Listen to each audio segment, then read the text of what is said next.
Hello everyone, स्वागत है आप सभी का हमारे इस यूट्यूब चैनल में जहां हम लोग इन्फॉर्मेटिव वीडियोस लेकर आते हैं। मैं हूं जावेद और आज हम लोग बात करेंगे अबाउट दितेंत।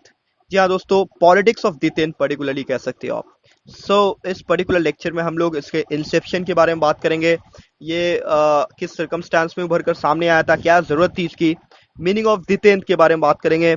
इसके कॉजेस क्या रहे थे दोस्तों, उन चीज़ों के बारे में बात करेंगे, राइट।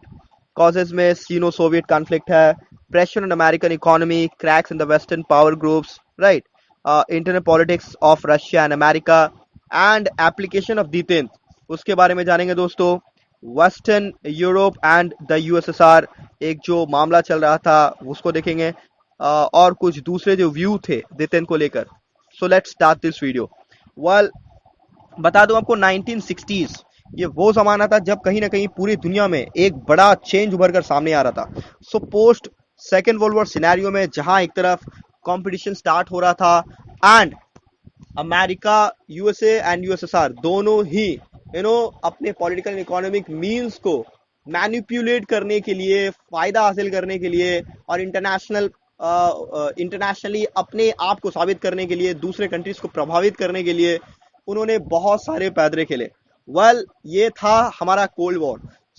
कोल्ड वॉर में चाहे आप किसी भी वर्ल्ड वॉर क्राइसिस के बारे में बात कर ले, Korean war, Vietnam war, Cuban missile crisis, Arab Israel war, दुनिया के अलग अलग कोने में हर तरीके से मामला देखे जा सकते थे। इंटरनेशनल क्राइसिस एक था जो कहीं ना कहीं दोनों ही बाइपोलर जो पावर थी, जो सुपर पावर जो थी, यूएसए एंड यूएसएसआर, दोनों ही अपने कहीं ना कहीं अपने इंटरेस्ट को देखते हुए इन मामलों में इंटरवेन कर रहे थे।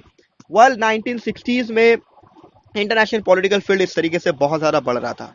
At the same time possibility of a nuclear war in 1962 बन गया था यूएसए एंड यूएसएसआर के बीच में, जब क्यूबा में मिसाइल बेस जो है लॉन्च करने पर ही था। वैसे इस चीज को रिमूव कर दिया गया, इंटरवेन किया गया था यूएसएसआर के द्वारा, फिर बाद में उसको हटा दिया गया। तो दो एक्सट्रीमली पावरफुल स्टेट जो है वो फेस कर रहे थे कहीं ना कहीं न्यूक्लियर वॉर के बारे में, और इसको रेस्ट्रेन करने के लिए, ताकि दोबारा एक बड़ा वॉर ना हो जाए, हम लोग एक दूसरे का नुकसान ना कर ले, पूरा वर्ल्ड पीस एंड सिक्योरिटी बर्बाद ना हो जाए, इस चीज को मद्देनजर रखते हुए ये solving the problems and decreasing hostility and problems between the relationship of America and Russia, that means USA and USSR. So Ditent was nothing but a process, a method of decreasing problem and a competition between America and Russia, right? यहाँ पर अब देखेंगे दोस्तों कि meaning क्या है दितेंत का। दितेंत जो है, दितेंत कह लीजिए आप उसको, DETENTE, ये एक फ्रेंच वर्ड है। In it means the subsiding of tension, not a friendly relation, right. तो टेंशन को कम करना है, लेकिन फ्रेंडली रिलेशन वो देखा जाएगा।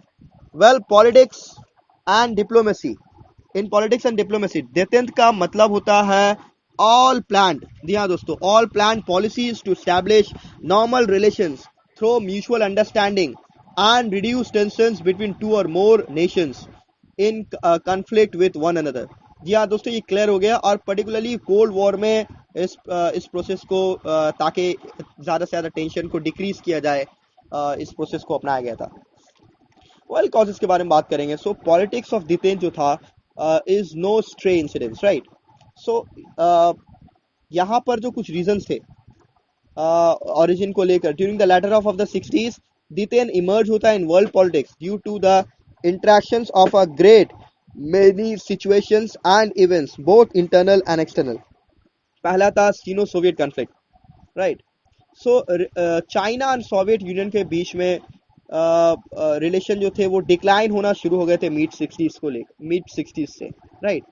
तो टग ऑफ वॉर स्टार्ट हुआ था between the two countries, China and Soviet Russia.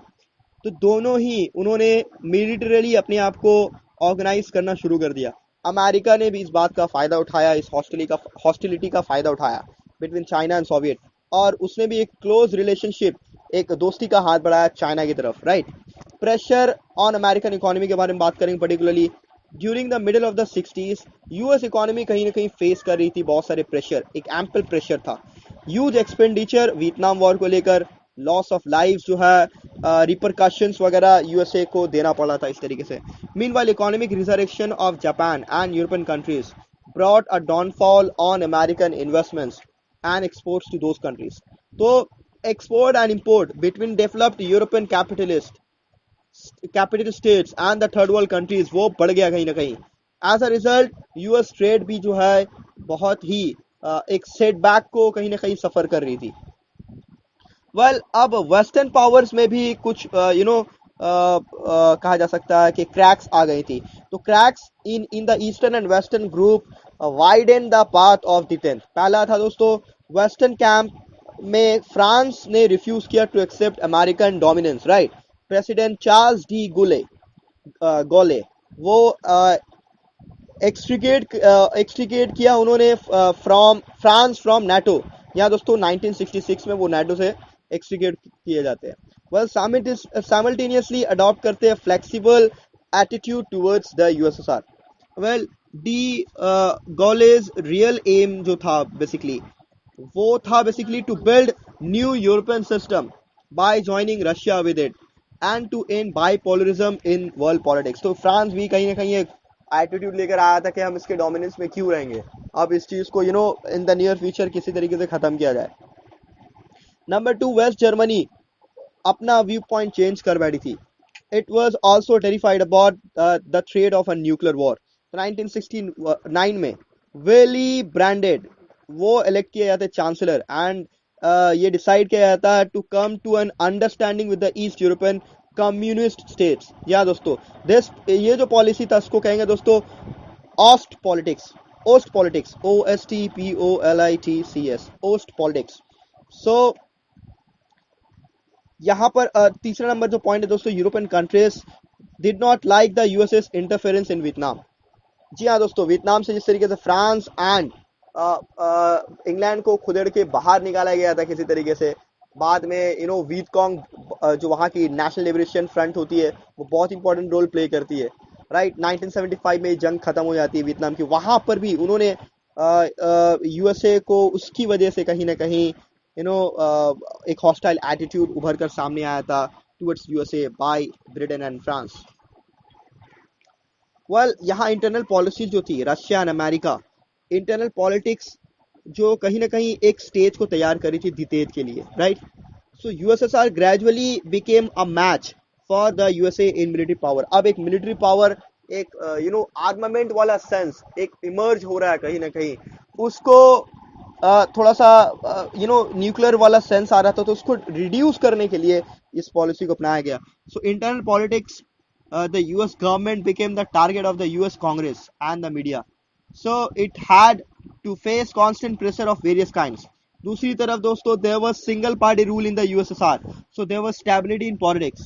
तो मेन रोल जो था in declining politics was communist leader Leonard Brezhnev. Brezhnev के टाइम से ये उनकी जो कम्युनिस्ट पॉलिसीज जो थी वो डिक्लाइन होना शुरू होती है.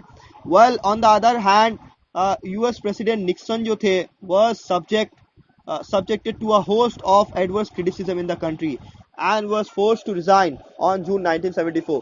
इसी तरीके से जिस तरीके से निक्सन रिजाइन करने पर मजबूर होते हैं, लास्टली जब कोल्ड वॉर खत्म होती है 1991 में, उस वक्त जो एट दैट टाइम ब्रिटेन के जो यूएसएसआर के जो प्राइम मिनिस्टर होते हैं जो उनके लीडरशिप में, वो अल्टीमेटली रिजाइन करने पर मजबूर हो जाते हैं.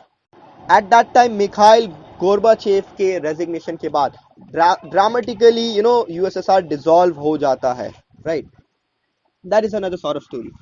सो आप एप्लीकेशन ऑफ दितन के बारे में अगर बात करें तो USA and USSR, Cuban missile crisis 1962 का जो मामला था वो जानते ही हम लोग.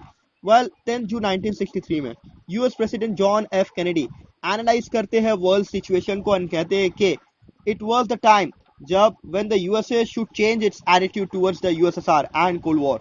ये पहली बार थी जॉन एफ कैनेडी अनाउंस करते हैं. After second world war this was for the first time जबकि एक यूएस प्रेसिडेंट वो खुलकर कहते हैं एक फ्रेंडली अगर फ्रेंडली नहीं बल्कि तो टेंशंस को रिड्यूस करने के बारे में एक संभावना जताते हैं कहीं ना कहीं. सो ये एटीट्यूड कहीं ना कहीं रिफ्लेक्शन लाता है ख्रूश्चेव, जो कि एट दैट टाइम यूएसएसआर के लीडर होते हैं। Soon after this, in July, एक ट्रीटी होता है to ban nuclear test, partially named partial nuclear test ban treaty, PTBT कह सकते हैं दोस्तों। यूएसए एंड यूएसएसआर के बीच में होता है, ग्रेट ब्रिटेन भी शामिल होता है इसमें, राइट। सो उसी साल सितंबर में डायरेक्ट लिंक वो establish between Moscow and Washington through hotline, right. 1964 में अगेन ख्रूश्चेव रिजाइन करते हैं, रेजिग्नेशन, ख्रूश्चेव रेजिग्नेशन, अलेक्जेंडर कोजिगिन वो अब ब्रिटेन के यूएसएसआर के प्राइम मिनिस्टर बनते हैं एंड दितिन की पॉलिसी को फर्दर पेव करते हैं। वेल जुलाई 1st 1962 कुछ 62 countries including USA, USSR, great Britain treaty on the non proliferation of nuclear weapon, यानी किसी भी तरीके से न्यूक्लियर वेपन को हम लोग यूज नहीं करेंगे और उसको वॉइड करेंगे, इस चीज से रिलेटेड एक मीटिंग को हेल्ड किया गया था। तो ये सब कुछ चीजें थी। Finally Mikhail Gorbachev became the Soviet president and the detente policy found new dimensions. Introduce करते हैं ग्लासनोस्ट एंड पेरेस्ट्रोइका, जो क्रिटिसाइज किया जाता है कहीं ना कहीं। Well at that time finally detente चलता रहता है किसी तरीके से 1962 से ऑनवर्ड्स, एंड 1991 में जैसा कि पता है कि कोल्ड वॉर खत्म हो जाता है after the resignation of the USSR. Well till then अगर आपको वीडियो पसंद आया है सो प्लीज लाइक